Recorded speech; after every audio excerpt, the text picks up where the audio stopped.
Coming up on Roland Martin Unfiltered for Wednesday, July 10th, 2019. Roland Martin is off today. I'm Monique Presley.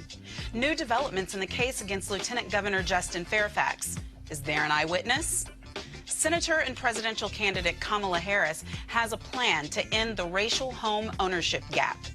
Details on A$AP Rocky's arrest and treatment in Sweden.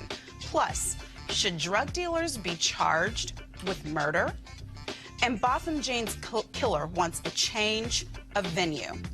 It's time to bring the funk on Roland Martin Unfiltered. Let's go. He's got it. Whatever the biz, he's on it. Whatever it is, he's got the scoop, the fact, the find. And when it breaks, he's right on time. And it's rolling. Best believe he's knowing. Putting it down from sports to news to politics. With entertainment just for kicks, he's rolling. It's on go, y'all. It's Roland Martin, yeah. Rolling with Roland now. He's funk, he's fresh, he's real, the best, you know he's Roland Martin now.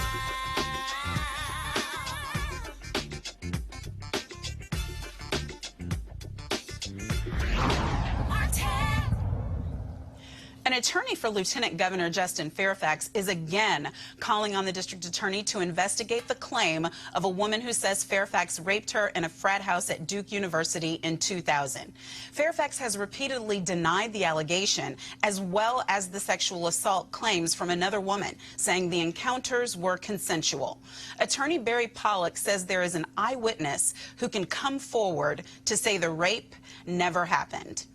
Joining me now is our panel, A. Scott Bolden, former chair, National Bar Association PAC, Joanna LeBlanc, National Security and Foreign Affairs legal analyst. And at some point, maybe Michael Brown will be with us, but he's not here right now, so I'm not going to introduce him. Listen, yeah, well, that just, anxious anticipation for when the fabulous Michael Brown is with us. Hi, Michael Brown, where are you? Scott. Yeah. You practiced a whole lot of law on both sides of the aisle, and you still practice, frankly, at the top of your game. You're not just former National Bar Association, whatever. You're a managing partner of a hoity-toity firm. So, what do you want to make that clear? Yes, all you right. fancy. Have you ever, this is just my personal question. Right. Have you ever been standing on top of your head saying to the government, please investigate, please investigate? Well, what is this about? This is not the plaintiffs, the alleged victims in this case want political justice. They don't want Michael Brown to be governor or even lieutenant governor. If you look at their written claims, Justin Fairfax, they don't want criminal justice. They want political justice. They want to harm him politically. That's why they want to do the hearing before the House and/or Senate at the state level in Virginia. Justin Fairfax, despite the politics, wants just the opposite. He wants criminal justice because if the allegations of rape are there in these two jurisdictions where they allegedly occurred, then they ought to be doing a criminal investigation. And he knows, in his heart of hearts, and perhaps not with a new witness, he knows that this was consensual, and he believes he can prove it. And it's the only thing he can do to push back, short of a political hearing, which he has vowed not to show up for. And so we need to keep an eye on it. But it is weird, and it is odd.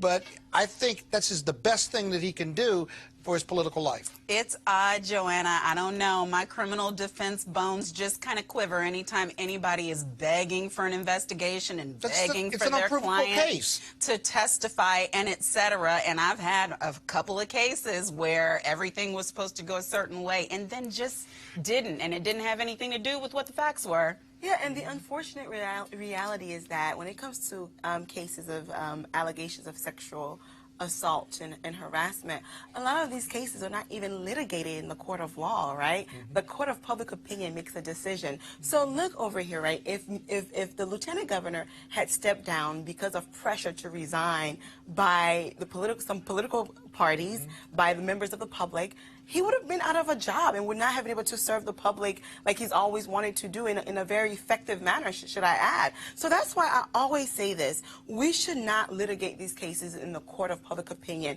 We should litigate these court cases in court. And here you have a man who is asking, please investigate me. And we're not doing it because, like you said, it is not about justice. This is nothing but a mere political game. But Justin Fairfax needs his name cleared. Absolutely. And he believes that the people, third parties, who can clear his name so that he can get on with his political life, if he has any left, I agree, is the Attorney General, or rather the District Attorney's offices in these two jurisdictions. Now, it is an odd theory and an odd advocacy, but here he knows that the investigation is his word against hers. Absolutely. Now, if there's a third-party witness, they'll have to explain that, but that's even better. Because right now he's losing the political discussion and losing the political fight, and he's politically injured. But if he can get cleared by these two district attorneys, which is why he's pushing it, right, he may have a chance. Yeah. Well, look, Mr. Michael Brown, former vice chair of the DNC Finance Committee. We talked him up. I literally talked you up. I was thinking I was going to have to talk to an empty chair for just pretend that you were there, but I know you're the man with the plan. So tell me, is this maybe just strategy on the part of the Fairfax camp? They know that nobody's really interested in a real investigation, that if the government wanted to prosecute him, they'd already be doing it. They've probably figured out they don't have the facts. So we push, knowing we look like we want justice and clearance, but what we really are doing is playing the same political game that the other side is playing. It's all strategy on both sides, on all sides. But I think the interesting way to also look at it, I'm sure you've talked about it, we've talked about it on this show before, is I find it interesting that the accusers do not want to sit down in front of law enforcement investigators, but they do in front of political investigators. Lawmakers. Which makes it obviously interesting. Why don't you want to go put your hand on a Bible under oath? Not to say you wouldn't in a regular hearing in a political environment. So it's just interesting. Everything's political. Everything's strategic. But I think Scott's right. I think you have to do something to clear your name, and that's the one way to do it.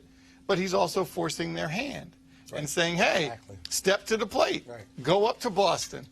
Talk to law enforcement, not just in front of a Republican-controlled house. And you know, well, but they actually would be swearing on a Bible. On either way.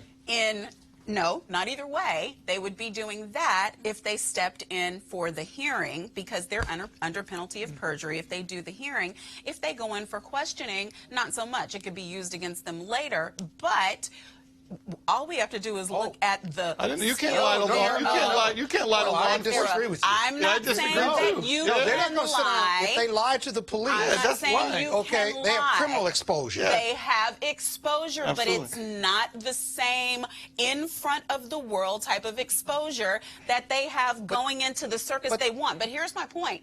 If they go into this hearing in front of the legislatures, they're not going to get anybody who's trained to ask questions. We figured that out when we watched all of this shenanigans in front of the House of Representatives and the Senate. These lawmakers have no idea how to ask questions that would build a case, how to ask questions that would ferret out the facts. Yeah, but so do you think that this is why? Hold on, get the lady right here. I just want to get to it. I want to hear myself. I have to talk to you I want to hear myself. You go right ahead. about this, Miss Joanna. yeah, perhaps that could be a strategy, because I know that I will not be put in a position where I have to answer real questions about what happened in order to build a case. But one point that I want to make is that the unfortunate reality is that there are actual victims of sexual assault and sexual harassment each and every day in our country and across this world.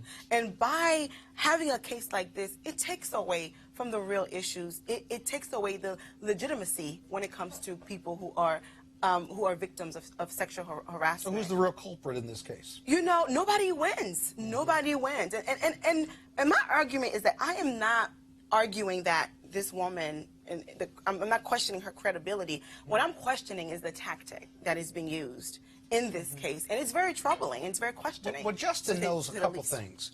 He knows, at least in his view of the world, he didn't do it, whether there's a witness or not. But he also knows, and is proving every time he gets PR on talking to the DA's office, right? He's showing the world that these two accusers are more than willing to go before a political body where they can either mislead or lie and tell the truth. But he's also shown that they don't want to sit down with the DA or the FBI or the local police because they're not prepared to lie there. Because if they lie to that small group of people for law enforcement, then they could be charged, either filing a false claim or false complaint. He's also shown them one other thing, too. He's shown the world that they do not want to file a criminal complaint. Now, I don't know about other victims, although I'm a former sex crimes prosecutor from New York. If this occurred, many don't want to go forward at all. But whether it's 5, 10, 20 years later, these two accusers have decided to come forward. So if you're going to come forward politically, right, then there's really no reason for you not to come forward with law enforcement. And to this day, there is no complaint pending in any one of these jurisdictions. Justin and his lawyers are showing us that every time they write a letter, every time they push the government to investigate. And that's important to their strategy. I think it's going to be a winning strategy ultimately. Michael, but I want to expand the net a little bit because what I feel kind of is being lost in this, where Fairfax's camp has to pretty much push to get some press about this, is at one point we had the top 3 in Virginia legislative body in trouble. Now, the only thing that has survived is the one set of claims against the black man. Remember, at one point, he was about to be the governor. And then all of a sudden, didn't matter what the governor had done. And we had all of it right there in black and white. We had pictures. We had everything we needed.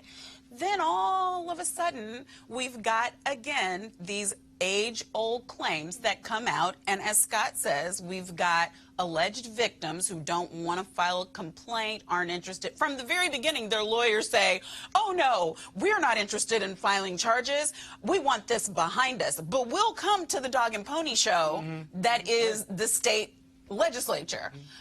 Who do you think is really behind this? Well, I think we first have to distinguish between the acts of the Attorney General and the governor as opposed to the lieutenant governor. Being racist is not against the law. So that's one piece. There's not any kind of criminal activity. Clearly it's bad and we don't want that and we don't want those kind of people in office. I get that. But same thing with lieutenant governor and frankly the person sitting at 1600 Pennsylvania Avenue, you know, I don't say his name, I say 45, is the same thing. Allegations. What happens when an allegation is made? It's supposed to be ferreted out. You're supposed to listen to the victim. You're supposed to believe the victim. You're supposed to figure out what the due process is. Corroboration. Corroboration, witnesses, what's happened. And in this case, until you have people that are really willing to go to law enforcement, and I'm not certain. I know folks have sued 45 civilly, but I'm not aware of anyone that's gone the legal route. So there seems to be a pattern that people don't seem to want to take that next step. But you know, Michael, wait for the other shoe to drop. I would anticipate this, that if you don't get any traction with this strategy in connection to the law enforcement agencies in these two jurisdictions, keep an eye out for Justin Fairfax and his legal team to sue them for defamation of some kind, libel or slander. Look for that. Now, but because 45 claimed he was going to do it, and he's never done that. Yeah, because it's politically risky. Because then you're attacking accusers in a Me Too movement, whether it occurred or not. These are still allegations. But Justin Fairfax's strategy has been pretty aggressive.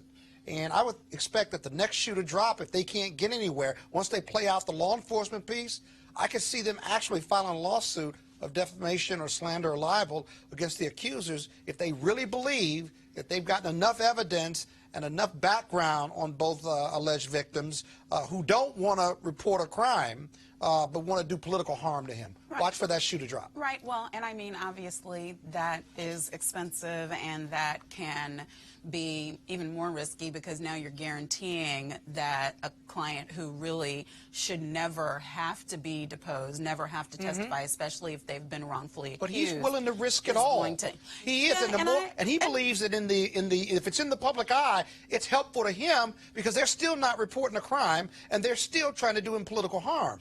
He's changing that dialogue or that dynamic, or at least trying to at this point. Right, and the lawsuit would keep it in the public domain again because if he really believes in this strategy, he'll sit for a deposition. He's sat for two to a lie detector test and reportedly passed both of them. The other alleged victims haven't. This dialogue he's keeping in the public domain, he's trying to change that public discussion and how he's perceived and how he's viewed, not just by women, but by everyone. Yeah. And I think slowly but surely, this could be a winning strategy for him. Don't know, but politically, he still wants to run for governor. Right. And he wants it to make it work for him. And he still should be able to run for governor. I just think it's a shame. Well, no use in running if you can't win. Well, yes. But I think that there's a difference between what a client wants, even when the client is a lawyer, such as him, and what the lawyers are advising as is what's best. You know, I think it's great to sit down for a lie detector test because you don't have to tell people that you took it unless you pass. Yeah. It's another thing. Or failed. It's another thing. You know, I mean, you don't have to say anything to anybody ever. It's another thing when you push for a lawsuit. But I do think that so far, for the situation that he's in, that I don't think that he should be in. And I'm way, way, way on the record about the way I feel about allegations. But I do think that it's good, Joanna, that he is not hiding and getting under a rock somewhere, stick your head down and wait till it blows over, because for a black man in America, there's no such thing as a blow over. And at the end of the day, you know, all you really have is your name, right? And I think he wants to get that cleared up, and he wants to change the public's perspective and opinion about who he is as a politician and as a career man. So I agree with his strategy. I think it's a great strategy. Just clear your name, because it's all you have at the end of the day. So. We have to keep an eye on it, I think. But this is everything to him. I mean, Justin Fairfax was destined for the governorship and perhaps beyond. He was unblemished. He was winning. He had all the political contacts and the support. He's one of the most popular and powerful politicians in this country who just happened to be African American, and this has derailed all of that. He really has nothing to lose with this strategy, which is why he's going hard at it, and which is why I think he likes keeping it in the public eye. As ironic and weird as that is, he's trying to get some traction with it, and he believes he's getting it. Right, but I think that one of the things that I tweeted some time ago that I wish I could say to every black man in America is it's open season. If you have any amount of clout, power, money, influence, don't even jaywalk. And I mean that. I mean, don't even jaywalk, because you can look across the board at anybody who we held with any level of esteem in this country. And I've reached out personally to people who I've just heard from here and there and elsewhere, they're trying to aim for you next. Tighten up the belts, because it is an orchestrated attack. It is not happenstance. People are digging and digging and digging as far back as they need to go until they come up with something. That's the thing that I thought was so amazing about our first African-American president. To survive 8 years. Absolutely no scandal. 8 years? Yes. I'm pretty sure that I don't know anybody that's squeaky clean in America or the world, because you know, if it was there, they would have found it. It would have been exposed. And I really don't even know, maybe you got something for us, Michael, what we can do to offset or push back against, because we're watching over and over again people like the Epsteins of the world who are seemingly for decades at a time getting away with things. And then we have people who are charged with lesser offenses or no offenses who are losing their entire lives. Well, like for him, like for anybody else, elections have consequences, and it played it for Epstein. He played the cards, he had relationships, and he played it. If people weren't in office that he helped get elected, he wouldn't have been able to get that kind of help. But I think for Lieutenant Governor Fairfax, what's interesting to me is if the governor and the attorney general had resigned, I don't know where he would have been. It gave him strength that they stayed, even though, again, it wasn't criminal. But the fact that he was able to point and said, they're fighting, I'm going to fight too, or whether he said, I'm going to fight, and they said, whoever was first. I think it's intriguing that they all kind of hung in there.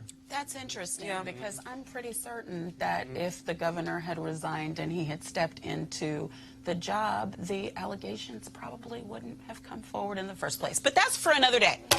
I have a Wallapalooza of attorneys on this show today, and we are going to take advantage of it. I have two of my three panelists already who are here, who are esteemed attorneys, and we're going to add another. We're talking about the hottest legal topics in the news right now with our panel and with superstar attorney Yodi Tuwolde, anchor for the newly launched or relaunched Court TV. And hey, yo, how proud are we of you? Welcome to Roland Martin Unfiltered. Yes. Woo. Hey, you. That's my got girl. Right, absolutely. I wish I was there. I wish you were too, but I'm glad you're there doing what you're doing, sister. Right. Lord knows I am. So first up in today's hot legal topics, what in the world is going on with this business in Sweden and ASAP Rocky? In case you haven't seen the video of the fight in Stockholm, Sweden that started it all, take a look at this.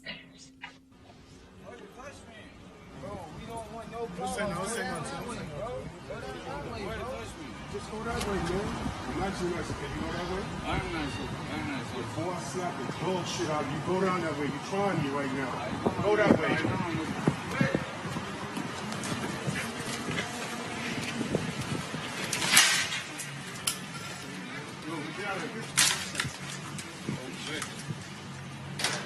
Hey, go, bro.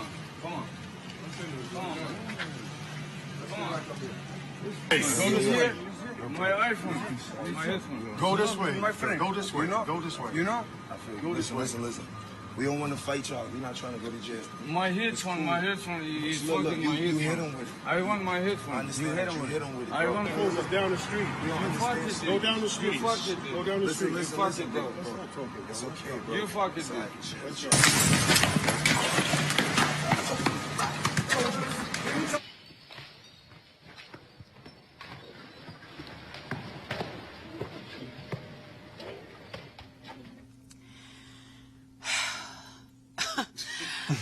I have so much I could say about this right now.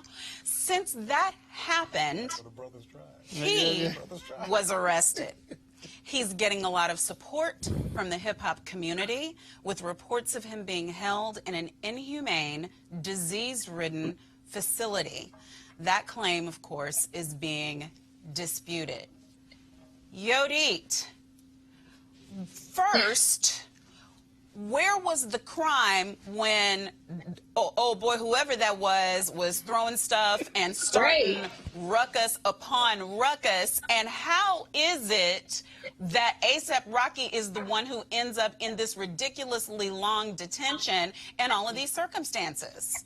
I don't even know because they're trying to charge him with aggravated assault. The prosecutor in this case is trying to determine whether he's going to, prosecute or not on those charges. And it may have something to do with who ASAP Rocky is, right? Because you would think that having that evidence, that video where you show time and time again ASAP Rocky in the video and his entourage saying, please, we do not want any trouble. Please stop following us. You see one of the young men throwing their, headphones at one of the other guys in ASAP Rocky's entourage. So you would think that with that video, and then you have ASAP Rocky going to the police himself voluntarily and reporting this and showing evidence of the confrontation, you would think at that point that you would understand what the situation was. I don't know what was wrong with those two individuals, but I think it had a lot to do with who ASAP Rocky is. And unfortunately, I think that the prosecutor in this case is trying to either get some clout because it's being alleged that he is really not trying to let ASAP Rocky go, and instead he's trying to seek an additional 2 weeks for him to remain in detention while he gears up for trial. Okay, but Scott, tell me this.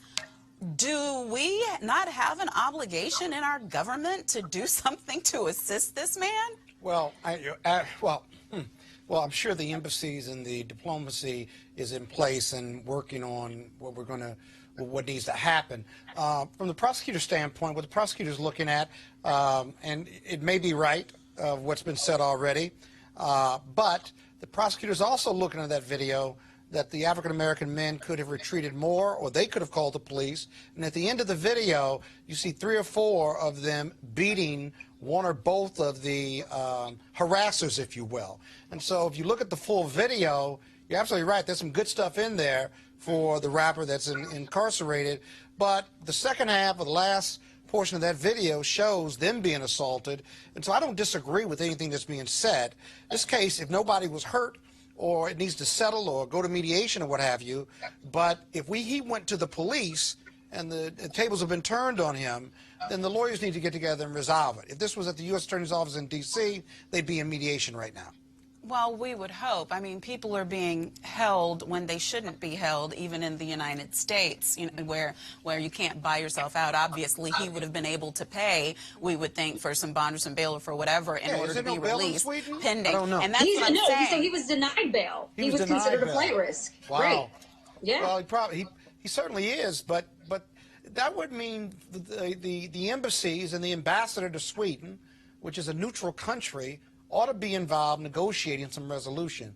I bet you as we watch this in the next 2 or 3 days, there'll be some diplomatic resolution to this. No, because how long has this been going on, Yodit?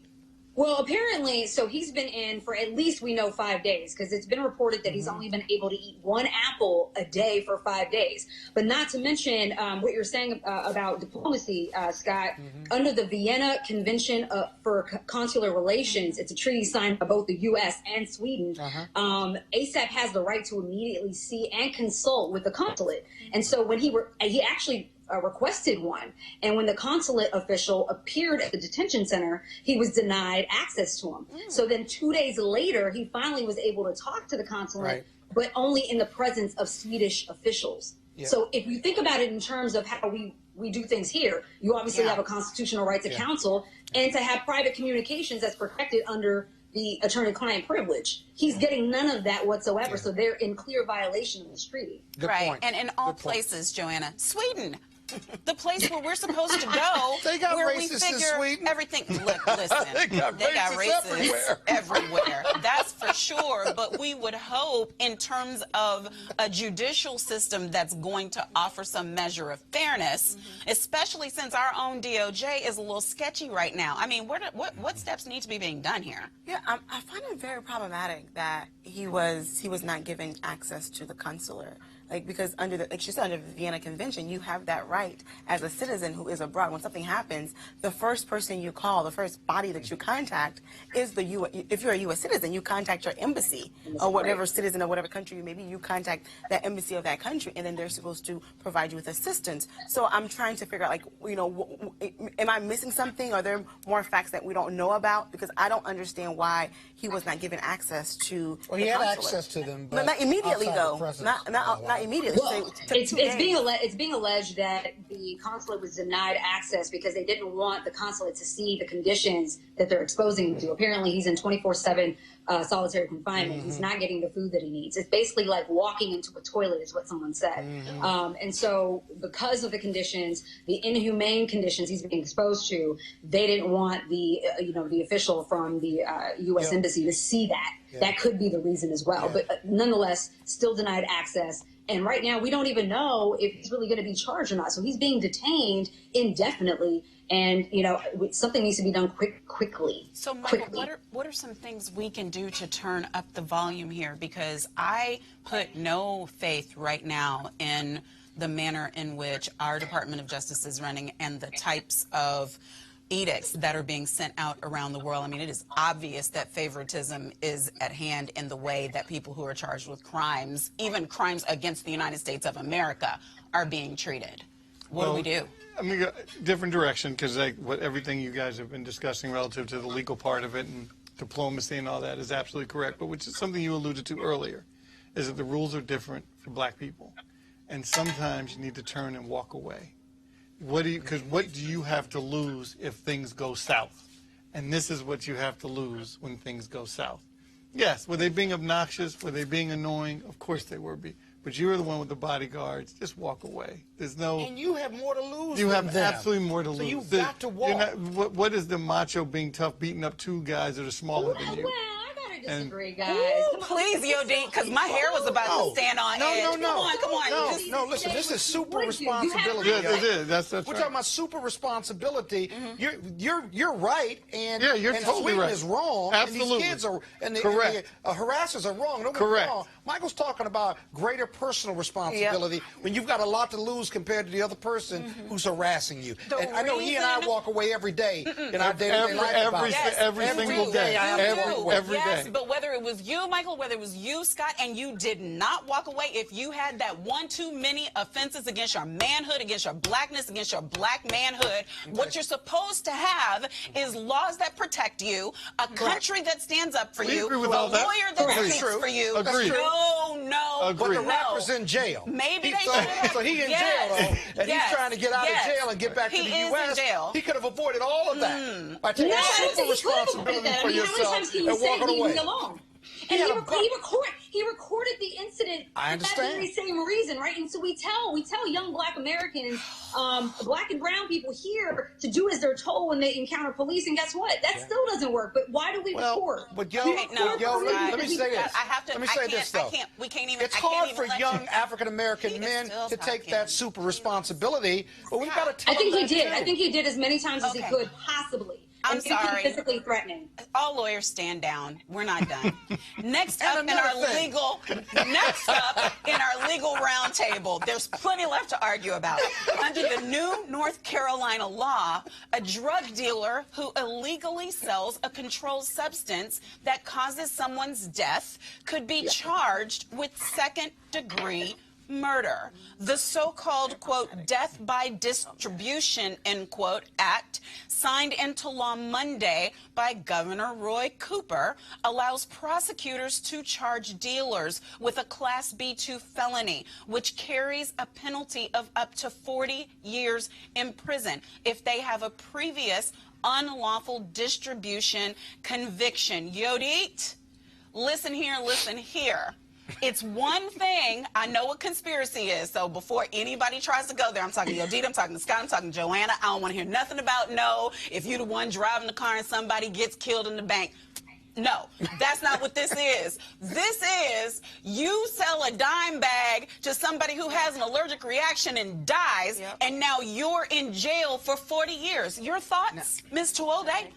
Okay, so I'm really frustrated with some of these lawmakers who feel like getting rid of drug dealers would mean getting rid of drugs. That whole idea of policies on trying to, this war on drugs is just not working. The logic is just flawed. So we have drug dealers because we have users, right? That's how it works. Only way you can get rid of or reduce the amount of dealers is to either legalize drugs or treatment, right? And so if we went with the rationale behind this law being implemented, then why are we going after big drug companies? Because they're the ones that are providing the drugs. So if we had no drugs, there'd be no overdose, right? That's the logic. Yes. And so you're saying basically that this person, and these are low-level drug dealers, right, that we're talking about. They're not talking about really getting big high-end drug dealers. You're getting those low-level offenders who, one, either have a drug addiction themselves and are just selling enough to get their addiction fed, right? That's it.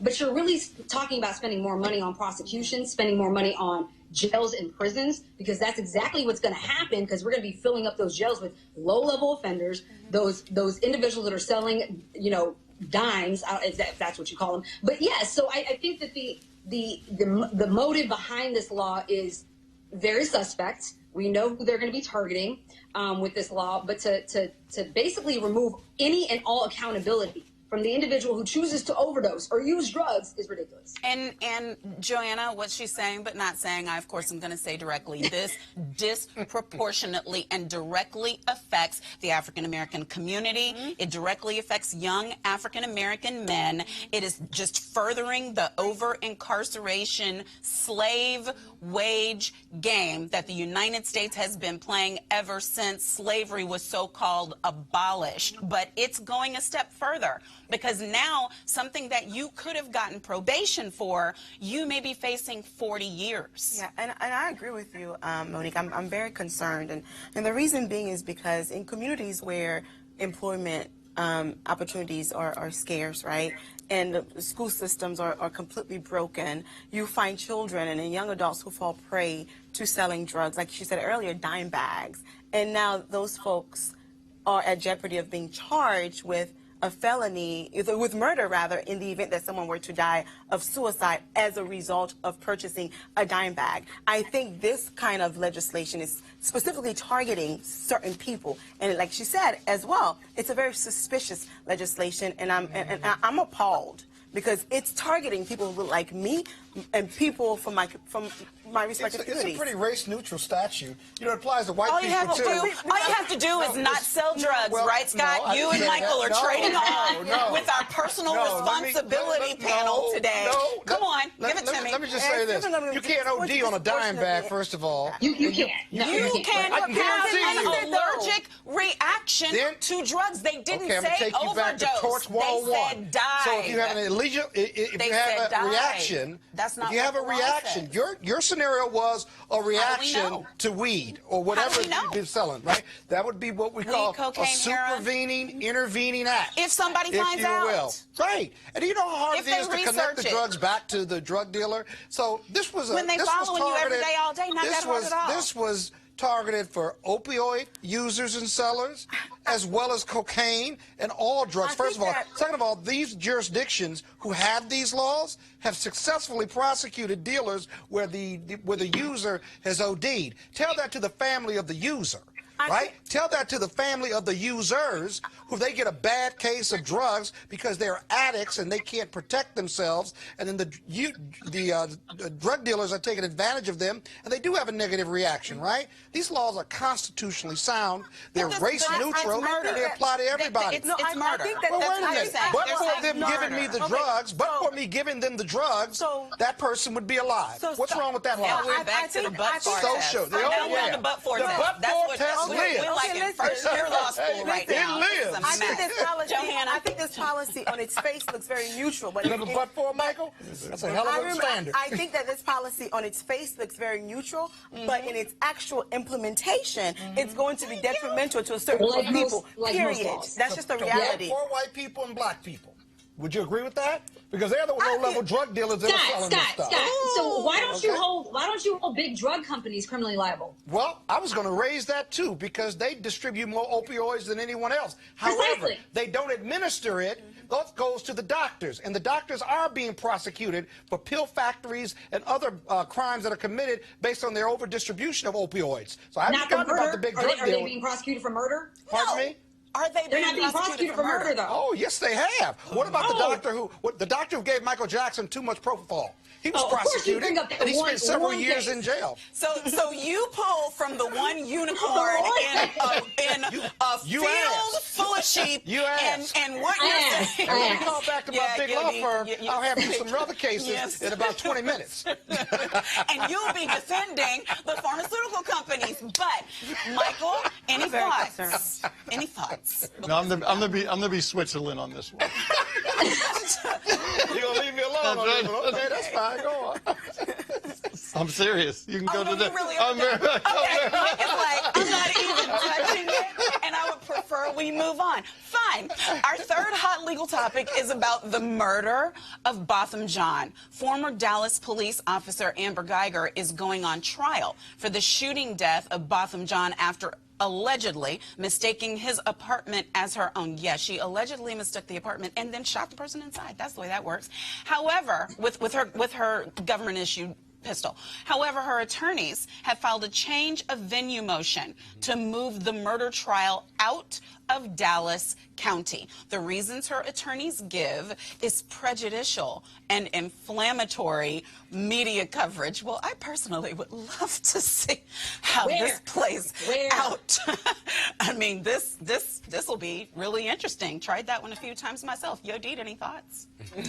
So my thoughts is that this motion is going to be denied. I know the judge, she definitely wants a case. I don't think that she's going to, grant this motion, but it's within her discretion. But let me just say that if she's concerned about inflammatory press, probably a hostile jury pool in Dallas County, she's sorely mistaken, because if anything, I think that the vilifying of Botham Jean was really at another level compared to her. I mean, who had the article out about him having marijuana in his apartment? Like that even mattered to the case, right? So I have yet to see a bad headline pertaining to her like they tried to do, the media tried to do for the person that was actually shot and killed in the matter. So it's laughable. And I hate when people say they can't get a fair trial. And I know that's her attorney's job to try and get her the best results as possible. But when you think about the system, you're either saying you don't trust jurors to be fair and impartial, and I know some can't.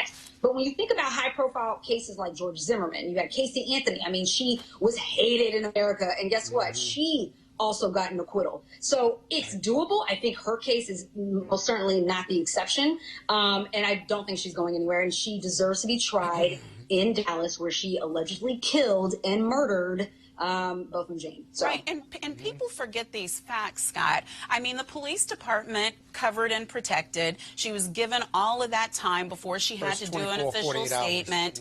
And then, in addition to that, while that was happening, they were putting out statements of their own. I mean, very actively pushing a narrative without the facts. I mean, the Fraternal Order Police surrounded this woman. All of the things that could have gone in her favor did. And now here we come with the motion. And Yodi is right. They're supposed to file this motion. But to me, the opposite of what they're saying in the motion is really what happened. And this is still Texas. So for them to think that they're not going to be able to get a fair trial in my home state, to me, is pushing it a little Texas justice. far. Texas no, Dallas is very. Texas. I mean, yeah, so, well, but you know, I agree with Yo. It's also very difficult to win a motion like this, because normally you have to submit statistical data to show that the jury pool has been tainted and that the neighboring county jury pool has not been tainted. Yeah. And that's just really, really difficult. This is a tough case for not the prosecutor, but a tough case, tough case to charge her, because what her defense is going to be is that, one, this is a tragic matter. She may even apologize and say it was a horrible, horrible mistake that was made. But I'm still a police officer. I made a mistake. I thought it was my apartment. I was tired from working over shifts. I felt threatened, legitimately or not. I felt threatened. I asked that person to leave or to stand or to stop. He didn't, and I fired in defense of my personal safety and for fear of my life. Now, no, the hold defense on. may, now the prosecution has got to try to bar that. We have but to it, take but a it break. won't be, because even if it's illogical or makes zero sense, you still, the defendant is still going to have an opportunity to defend himself, defend herself Scott, like that. You may take, and that's going to be powerful. If you want the case, you have now made your plea to become her attorney. Right here, the nation knows it. Yodi, we got to take a break, but thank you so much for being here with us. Thank you. I know all the stats. You can watch my girl on Court TV Monday through Friday, 9 a.m. to noon, and then she does a recap after that. You can get it online. You can check your local listings. Watch her do what she does. Thank you so much. See you soon. Thank you, Mo. Love you. Right. Thank you, guys. Bye. All right. We'll be back. You want to check out Roland Martin Unfiltered? YouTube.com/Roland S. Martin. And subscribe to our YouTube channel. There's only one daily digital show out here that keeps it black and keep it real. It's Roland Martin Unfiltered. See that name right there? Roland Martin Unfiltered. Like, share, and subscribe to our YouTube channel. That's YouTube.com/Roland S. Martin. And don't forget to turn on your notifications so when we go live, you'll know it. All right, folks, they're back. MarijuanaStock.org has another great investment opportunity. If you were lucky enough to invest in the last crowdfunding campaign, you know they raised a lot of money in just a few months investing in legal marijuana farms. Those initial investors now own shares of a publicly traded company. And, of course, they're excited by that. Now they have a new investment opportunity that is as good, if not better, than the last. I'm talking about industrial hemp CBD. For those who don't know, the hemp plant is a cousin to marijuana, of course, and then it has a higher concentration of CBD, which means hemp CBD gives you all of the medical benefits of marijuana without getting you high. Now, until recently, hemp farming was practically illegal in the U.S. and heavily regulated by the DEA. However, that changed with the 2018 Farm Bill, making it legal to grow hemp CBD in the U.S. and creating one of the largest commodities worldwide. They need land to grow all of the plants, and this makes for an incredible investment opportunity. And that's where our good friends at 420 Real Estate come in. Their business model is simple. They buy land that supports hemp CBD grow operations and lease it to licensed, high-paying tenants. That's right, they are hemp CBD landlords, and you can get in on the action. You can invest in this crowdfunding campaign for as little as $200 up to $10,000. All right, folks, all you got to do is go to marijuanastock.org. That's marijuanastock.org if you want to get in the game, and if you do so, do it now. Senator Kamala Harris announced a $100 billion grant program to address the racial home ownership gap at the Essence Festival in New Orleans on Saturday. The grants would assist people of color who have lived in historically redlined neighborhoods with down payments and closing costs. We're going to talk about the viability of her plan with Antoine Thompson, Executive Director of the National Association of Real Estate Brokers. Welcome to Roland Martin Unfiltered, Mr. Thompson. Thank you for having us on the program today. And NAREB is the oldest Black real estate association. We have a campaign right now to increase the Black home ownership rate by 2 million people. We are very encouraged by Senator Harris's proposal. We think that it has some value. Of course, there needs to be additional things beyond the $100 billion to help close the home ownership gap for Black people in America, because right now the Black home ownership rate is 41% and the white home ownership rate is 71%. So this is a great start with her idea of $100 billion to help with down payment assistance, which is one of the top barriers to Black home ownership. But we've got to do other things beyond what she's talked about in her proposal. I just want to go back to something because I hope that our viewers did not miss it.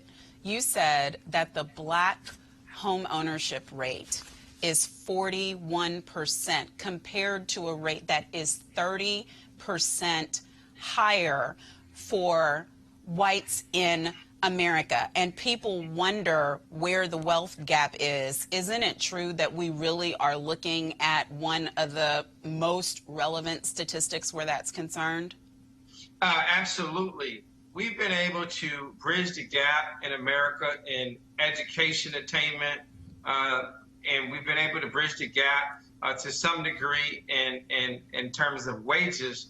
But one of the biggest things that impacts all of that is home ownership, because over 45% of all small businesses start in the home. And Roland talks about no home, no loan.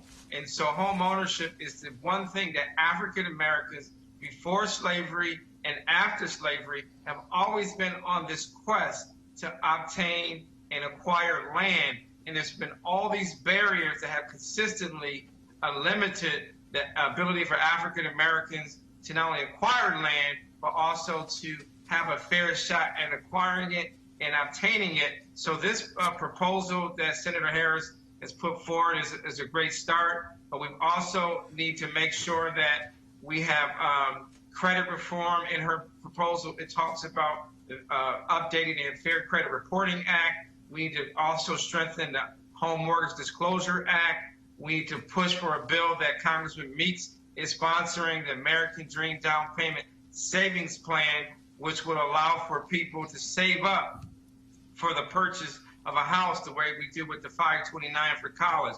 So there's a number of other things that we need to do, but her major announcement is a great start. And it's also good to see more of the candidates talking about home ownership, because home ownership impacts health outcomes.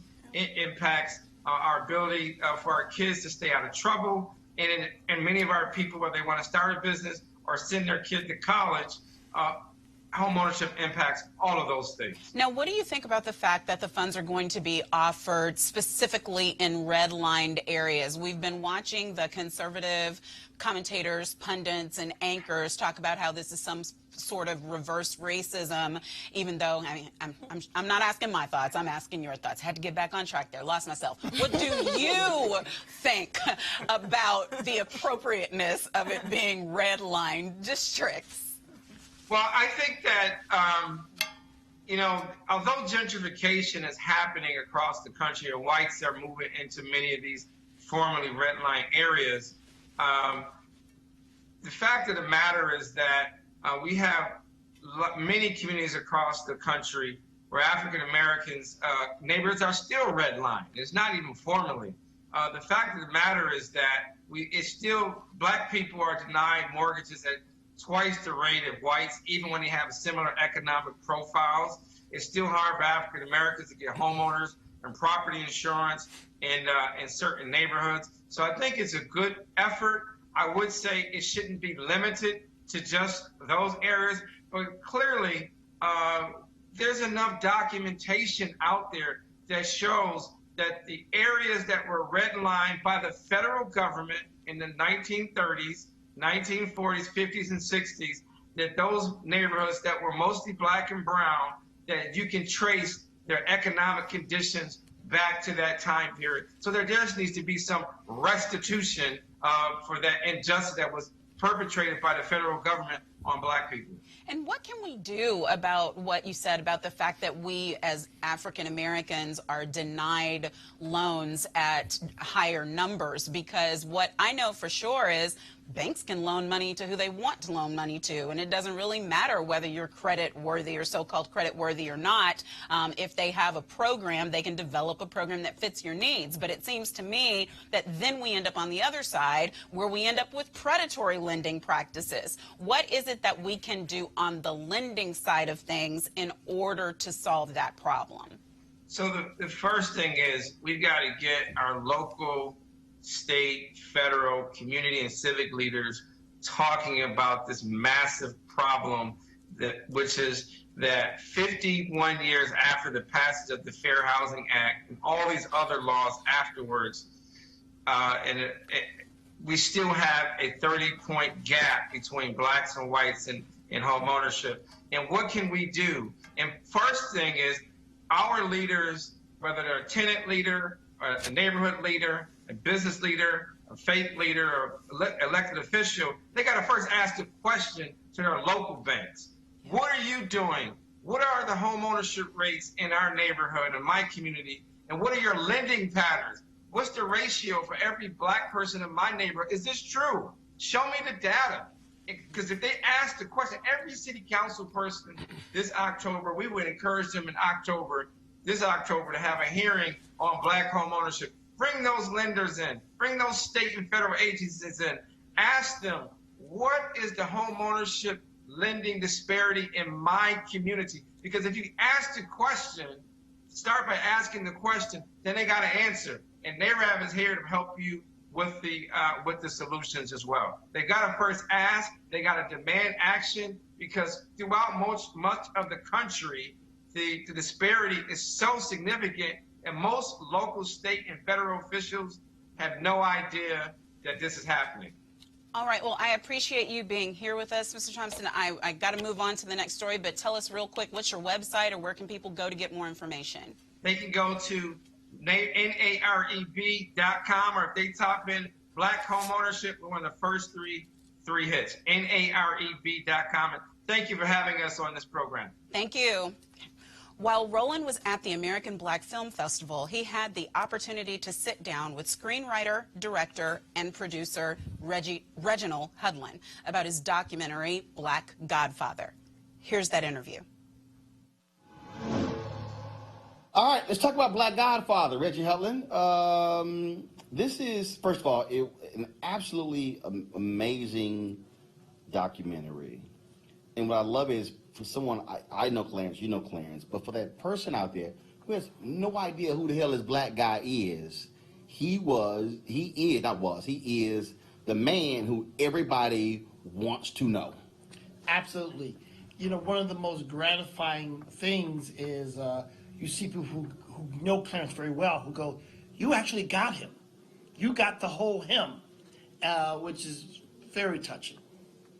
And what was interesting about it, again, when you see the documentary and you're hearing these stories and you're going, seriously? Seriously? Especially the one where you had CBS and making E.T. and all the different people at the table, and they're like, well, who is Clarence here for? Well, Clarence is actually here for all of us, and how he is the ultimate connector, if you will. Right. That's why I always try to have at least 2 or more people telling a story. Just to get all those different perspectives on it, and also to confirm it really happened. Because these stories are kind of unbelievable. You go, wait, this guy did all those things? And you go, yes, yes, yes. All these things are confirmed. What was also, I think, what was important is that when you look at the telling of this story, the fact that you had this white man who was in the business, who became Clarence's Sherpa, his guide, somebody who said, I am going to show you the business, but I'm also going, because I also recognize something in you that's also valuable for what we do. Yeah, it's an extraordinary experience, an extraordinary relationship between him and Joe Glazier. He calls Mr. Glazier. Always Mr. Glazier. Throughout the entire documentary, he always says Mr. Glazier. Doesn't say Joe. No, and in the same way, you know, when you are around people who work with James Brown and they only say Mr. Brown, you just go, oh, that's that old school thing where you do that and you always do that. That person could be gone for 40 years. They will only say Mr. Glazier, Mr. Brown.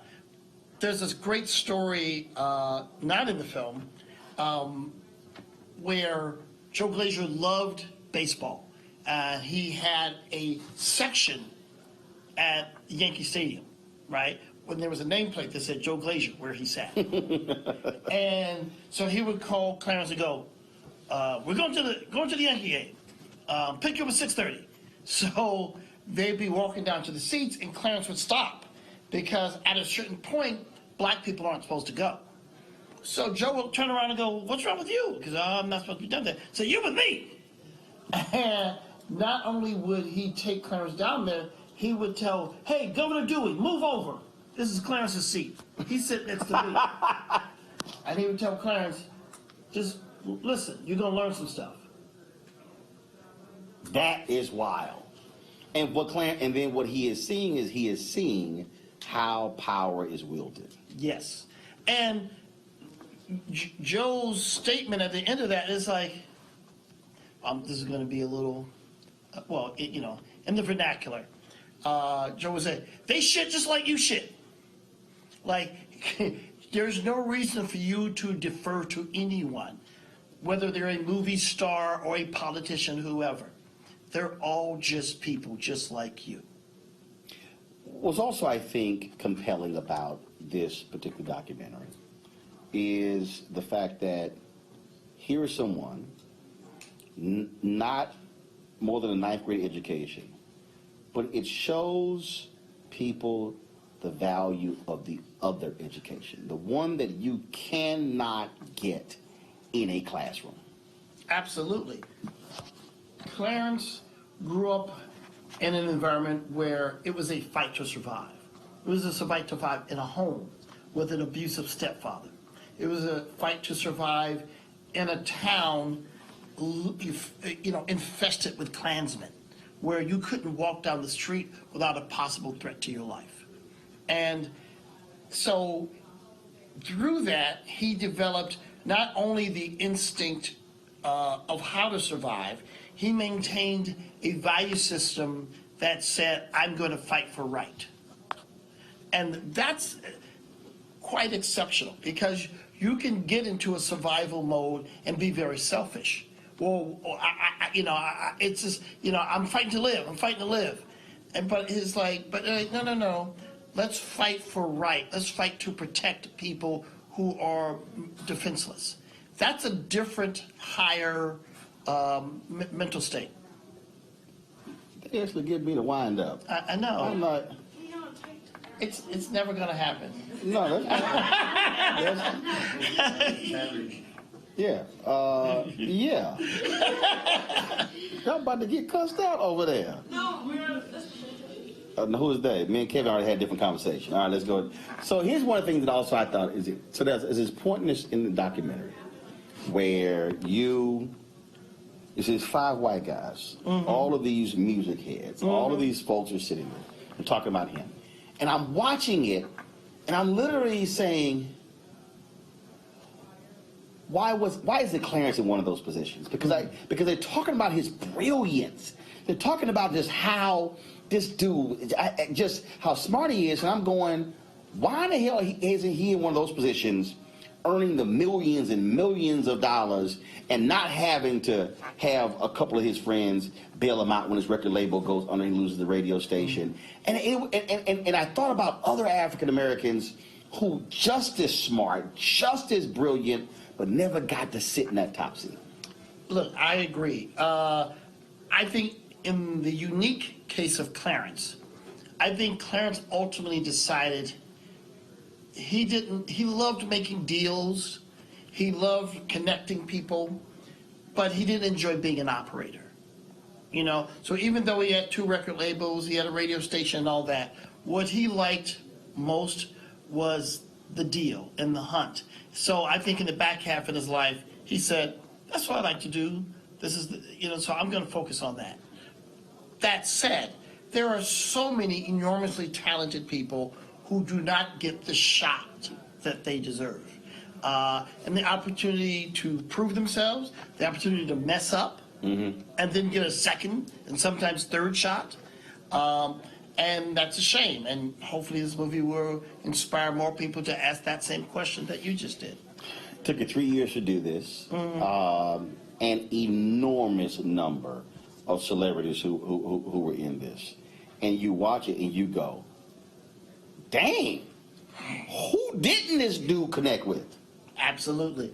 And here's the thing. He didn't just connect with them, work with them, do a deal with them. Those people still feel a very deep connection to the point when you call and say, we're doing a documentary for Clarence, they all say yes. 2 presidents say yes.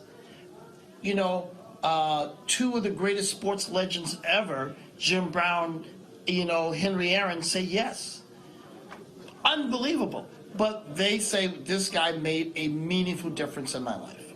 I love the Coca-Cola story in Hank Aaron, how Clarence just called, and I don't use the N-word, but basically he tells his white CEO, black folks buy Coke. A lot of Coke. And I mean, just straight up. And the thing is, he walks into the boardroom, he pulls his chair up to the desk, so basically it might as well be his desk as much as the CEO's desk. Doesn't say hello. Just cuts right to, we buy a lot of Coke. And that's the beginning of the negotiation. Now, you know how it's going to go if that's step 1. Right. If that's the beginning of it, you know how this thing is going to happen. Absolutely. Clarence is 88. I called him a few days ago, and he said, man, I've gotten more calls from around the world than I ever have in my life. There's so much we can learn from watching a documentary like this here. I think about the Jerry Weintraub book, that documentary. There was so much I learned reading it in terms of how you deal with people, how you negotiate, how you visualize things. What do you want a young African American, or somebody of any race, and because Netflix is also worldwide, there are people all around the world seeing this. What do you want them to learn from this that they can use, no matter what their field is?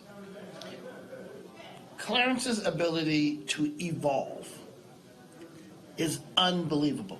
This is a guy, 9th grade education, Climax, North Carolina, sharecropping, which is virtual slavery, right? That's not a promising start.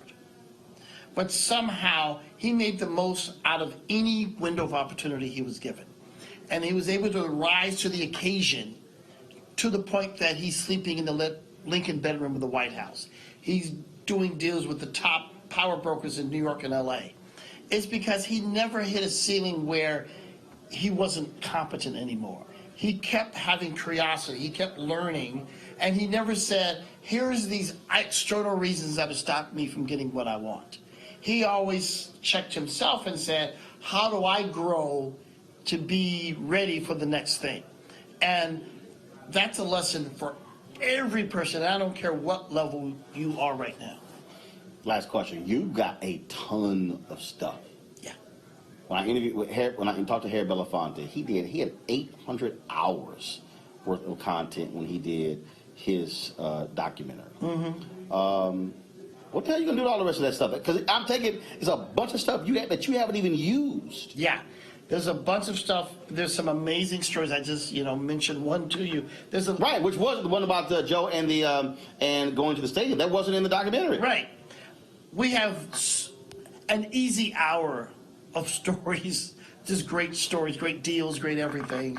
So, look, this movie is so successful. Perhaps we can find a way to show folks some more stuff. This is called The Black Godfather. If you have not seen it, you want to see it. It is an amazing documentary. You guys did a great job with it. And I just appreciate that Clarence allowed for the story to be told, because I think we need to hear more about figures like him and hearing their stories and also celebrating them while they are still with us. Absolutely. Thanks to the Avon family, thanks to Netflix, and the amazing crew that dedicated their lives over all those years to make it happen. Okay, I'm like a Baptist preacher. One final question. Okay, you did this here. Is there a doc of someone living or deceased that you would love to do? There's several. There's people that I want to do, and there's also subject matters and events. Got it. Right? So, I mean, this is my first feature-length documentary. It seems to be very enthusiastically received. So in addition to feature films and television and comic book and live events, I'm going to mix a little documentary action into my future line of product. All right, sounds good. Yes, Always sir. good seeing you, my brother. Always. Appreciate it. Thanks a bunch. Yes, sir. Phil Freeland, the architect who helped design the National Museum of African American History and Culture, died in Durham, North Carolina on Tuesday at the age of 66. Here's a clip of him describing his role and commitment to the project. Everybody has the same question, the same problem, the same brief, but you're going to have 20 different answers. And so you have to listen and understand, is the project advancing the community in any ways? Are we having that kind of positive impact? My name is Phil Freeland. I'm an architect and graduate of the College of Design. The community is important because I live in a community and I want to enhance the community. The National Museum of African American History and Culture is about history and culture, both.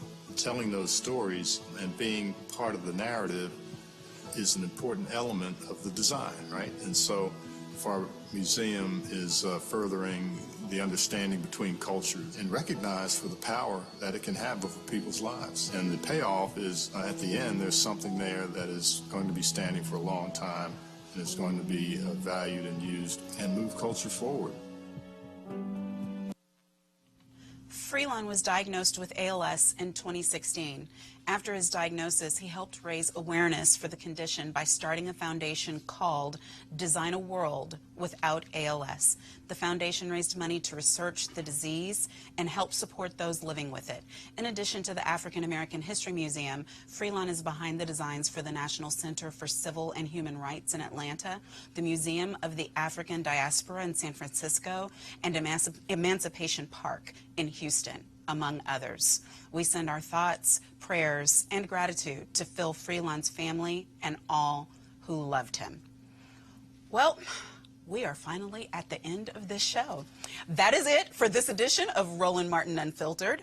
Be sure to tune in again tomorrow when Roland will be back, yes, with more of the news you won't see on any mainstream network. If you want to support this show, you can join the Bring the Funk fan club. Just go to RolandMartinUnfiltered.com. Thank you to my panel, Scott, Joanna, Michael, for joining us here today. And thank you guys for putting up with me in this hot seat.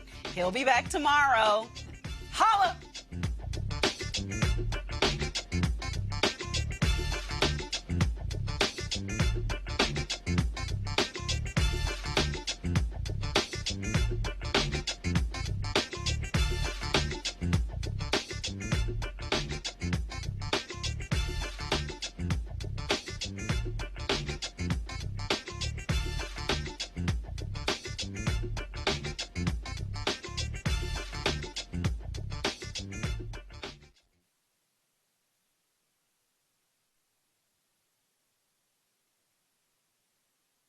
You want to check out Roland Martin Unfiltered? YouTube.com/Roland S. Martin. And subscribe to our YouTube channel. There's only one daily digital show out here that keeps it black and keep it real. It's Roland Martin Unfiltered. See that name right there? Roland Martin Unfiltered. Like, share, and subscribe to our YouTube channel. That's YouTube.com/Roland S. Martin. And don't forget to turn on your notifications so when we go live, you'll know it. Hey everybody, this is your man Fred Hammond, and you're watching Roland Martin, my man, Unfiltered.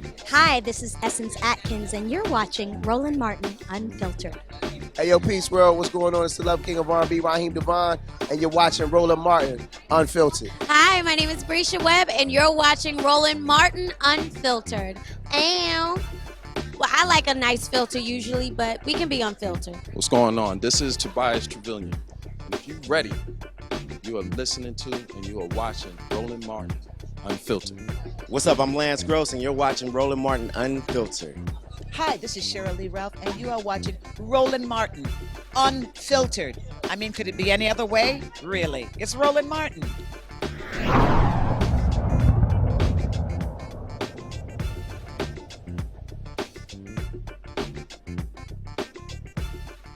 You want to support Roland Martin Unfiltered? Be sure to join our Bring the Funk fan club. Every dollar that you give to us supports our daily digital show. There's only one daily digital show out here that keeps it black and keep it real. It's Roland Martin Unfiltered. Support the Roland Martin Unfiltered daily digital show by going to RolandMartinUnfiltered.com. Our goal is to get 20,000 of our fans contributing $50 each for the whole year. You can make this possible. RolandMartinUnfiltered.com. Hey fam, want to check out Roland Martin Unfiltered? The blackest show on all of digital, cable, and broadcast. Check out our audio podcast.